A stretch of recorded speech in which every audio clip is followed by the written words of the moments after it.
মুসলমানদের সবচেয়ে পবিত্র মাস মাহে রমজান, কিন্তু এই যে রোজা রাখার প্রক্রিয়া তা কবে থেকে শুরু হয়েছিল? সর্বশক্তিমান মহান আল্লাহ তাআলা প্রথম কাদের উপর রোজা ফরজ করেছিলেন? আমরা এই পর্বে জানব কেন এই 30টি রোজা শুধু রমজান মাসে পালন করা হয়, অন্য কোনো মাসে নয় কেন, রোজার ইতিহাস এবং রোজা নিয়ে জানা অজানা বিস্তারিত সম্পর্কে।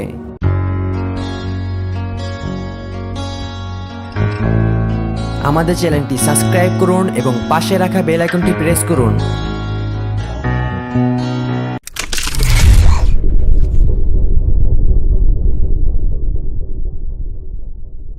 রোজা শব্দটি ফার্সি ভাষা থেকে এসেছে।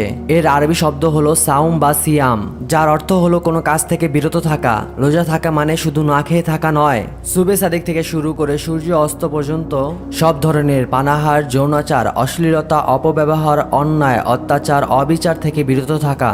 রোজা রাখার বিধান সর্বযুগেই ছিল।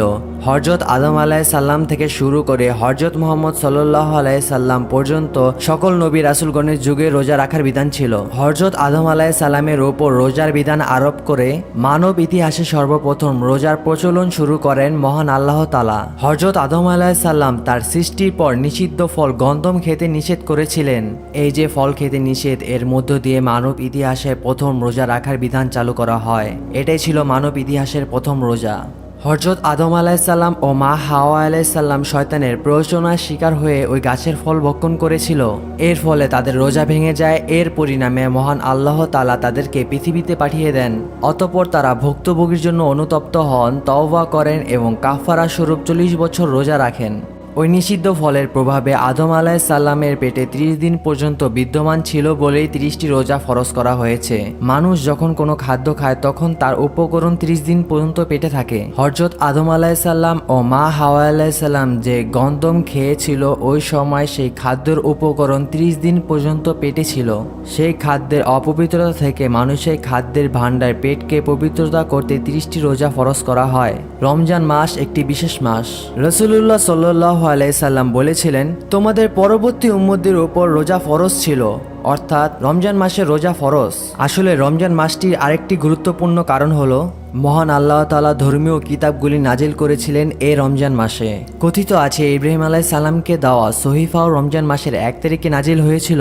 তাওরাত এসেছে 6 রমজান, জাবর 12 রমজান ও ইনজিল 13 রমজান নাজিল হয়েছিল। পবিত্র আল কোরআনও নাজিল হয়েছিল শবে কদর রাতে। অর্থাৎ রমজান মাস হচ্ছে ধর্মীয় দৃষ্টিকোণ থেকে একটি বিশেষ মাস। তাই এই মাসে রোজা পালনের মধ্য দিয়ে মানুষ ইসলামিক দৃষ্টিতে দিনের পথে চলার চেষ্টা করে। সর্বোপরি 10 শাওয়াল 2য় হিজরিতে মহান আল্লাহ তাআলা রমজানের রোজা ফরজের পবিত্র কোরআনের আয়াত নাজিল করেন।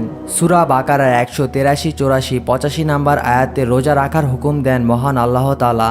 2য় হিজরির রোজা ফরজ হওয়ার পর থেকে মুসলমানরা রমজান মাসে রোজা পালন করে আসছে।